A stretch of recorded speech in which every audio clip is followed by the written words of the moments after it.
Hey everybody, welcome to another video. This is Pastor Hari Rao. I'm so glad to be speaking to you through this video. Thank you for all the love, the likes, comments and shares on our previous video. We're in the middle of a very interesting and hopefully helpful series called What Not to Do in a Relationship. It's just sharing some healthy practices, tips, guidelines that you can use in your pursuit of a life partner, in your pursuit of finding a godly spouse. And if you are in a dating relationship, or if you are courting somebody, or you're engaged to somebody, me and my wife just want to share some healthy practices that will help in the long run. I hope this information helps you. Let's get right into today's video. Today's topic is drawing healthy boundaries, or creating healthy boundaries in a relationship. I want you to imagine this for a moment with me. Imagine an absolute stranger walks into your house, then proceeds to go through your living room, then dares to walk into your room, your bedroom, and then decides to open one of your wardrobes or decides to use the washroom. How are you going to feel when you know an uninvited person is walking into not just your house, but walks into your living room and then your bedroom, and then chooses to use your washroom or opens up the wardrobe? You're going to feel very, very violated. But what do we do to avoid such scenarios? We create doors and locks. We set boundaries. Now, if we take so much of precaution for perishable things like gold and money and all of that, or if we take precautions to protect that which is physical, how much more should we safeguard that which is sacred, which is our heart, which is our soul, the seat of our emotions and our conscience, you know? So a lot of times I feel in relationships we don't set boundaries and we don't communicate these boundaries.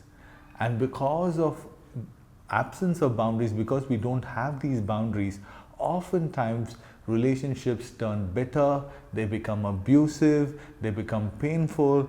And I have met people, and I have spent time talking to people whose experience is so traumatic that it sometimes takes decades to heal and get over such toxic relationships. So today I want to talk to you about drawing healthy boundaries. The first thing I want to share with you is this: boundaries are important and healthy. Don't allow anybody to tell you the otherwise. A lot of times people are going to use, they'll emotionally blackmail you, saying, if you love me, why would you do this? If you really care for me, you wouldn't do this. All of that is just people trying to manipulate you to get what they want. Remember this: it's your body, it's your soul, it's your heart. You decide the boundaries, and you decide when and how people can go through these gates and go through these boundaries and have access in your life. So boundaries are healthy, boundaries are important. I want you to remember that boundaries are healthy and boundaries are important. The second thing is this: boundaries help create self-awareness. They help you know where you are in a relationship. They help you know at what point is this relationship. It is a reflection of a person's self-awareness. That's the first thing. The second thing in it is that when you have healthy boundaries, it also communicates to the person you are in a relationship with what is allowed and what is not, what is permissible and what is not permissible. It is important you communicate these boundaries in all relationships, because that is what decides how close or how not so close a person is. So, and the third one is this: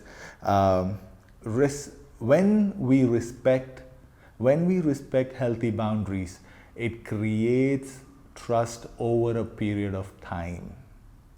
When two parties in a relationship mutually agree and respect each other's boundaries, when they are honored over a period of time, the relationship matures into trust, matures into a place of healthy confidence in each other. Now, I want to give some basic helpful information, to understand what makes an intimate relationship, or what do we call a relationship that's very close to our heart, that's very very sensitive. I've noticed this a lot of times. People do not have a way of understanding what is an intimate relationship. So I'm just going to throw out a few pointers that I believe are important. So often I've heard people say, I don't know how we got so close over such a short period of time, or some relationships they tell us that, oh, I don't know, we're just not close enough. So it's kind of difficult to understand which is a close relationship, who are just friends, who is someone in a covenant relationship, who is a potential spouse. I want to give you 5 elements that eventually mix together and create an intimate relationship. Okay, the first one is this, and you have to understand that we have to increase with the closer the relationship is, the more of these 5 elements we share with the other person. Right now it's important you remember that there are 5 things that help in creating an intimate relationship. First one, information. You should not, and I hope you are not, sharing too much information with people that are not close to your heart. You must draw a line that someone is a stranger, then someone is a friend, then somebody is family, and then someone is a covenant relationship, in this case a spouse. Now you can't be sharing information that you must be sharing with your spouse with an absolute stranger. You can't be sharing stuff that you must be sharing with your friends and family with an absolute stranger. For example, you don't want to be sharing your credit card details or your PIN number with a stranger or an acquaintance, because it's information that's supposed to be just with you and the closest of your relationships, So information is important. The information that I share with people decides how intimate or how close that relationship with is, and you must have levels of information that you are willing to share with each of these relationships. Maybe we'll do another video where we try to distinguish different relationships that are required in a life, in a person's life. But I want you to understand, at each level of relationship, at each level of intimacy, the information we share increases gradually. That's the first thing. The second thing is access. Remember this, information/knowledge always brings and gives access. So the information you give to people creates room for them in your life. And when we don't share information with somebody, it limits the access they have. For example, if you give somebody your phone number, it gives them access to call you or contact you, or to write you, to text you, to SMS you, to WhatsApp you. If they don't have that piece of information, they don't have access to you. So remember this, when you share information, it creates access. And with each level of this relationship, you increase access. For example, you have to decide at what point do you bring this person or this person that you're praying about for marriage to your family.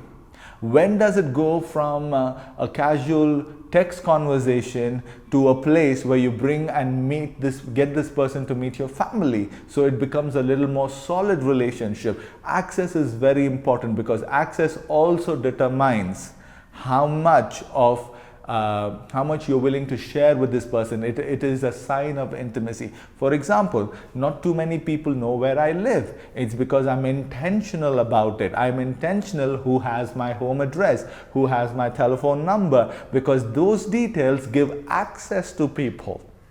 And I can't be sharing that with everybody, because I want to control who has access to us, to my family, to our house. That's second. The third thing that I want to share with you is emotions. And this is very, very important. I feel a lot of us make the biggest mistake here. We bare our hearts to people too soon. We give too much information, we give too much access, and as a result, our emotions get involved.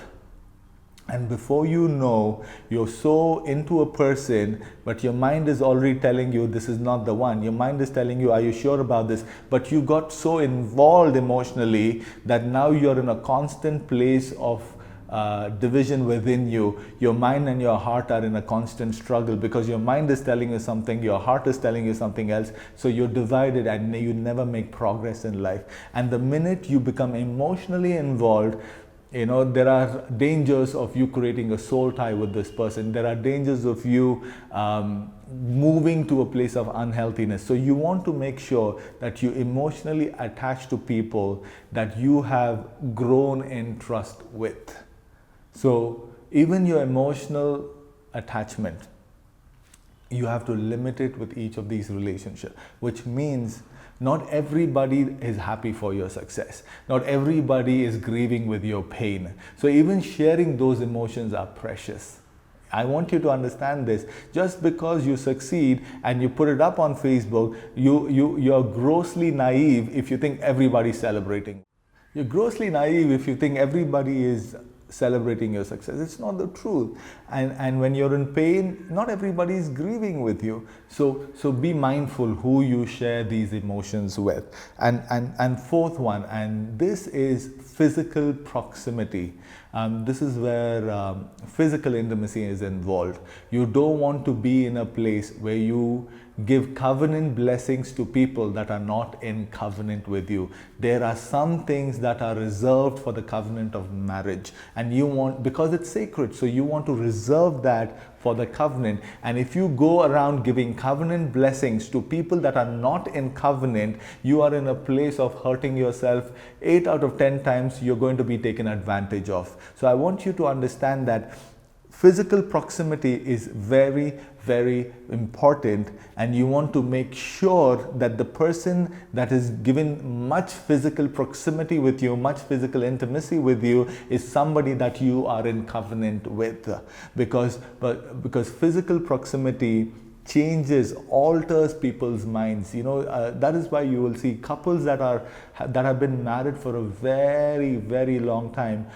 They've been married for 45, 50 years, and when they see that one of the spouse dies early, automatically the other person becomes either depressed, or they become, in fact, in many occasions, the other spouse also dies very quickly, fairly quickly, because they have shared such a strong physical and emotional bond.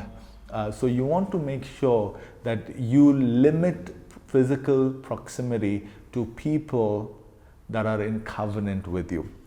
And lastly, and probably the most important one, be mindful of who you allow in your decision-making process.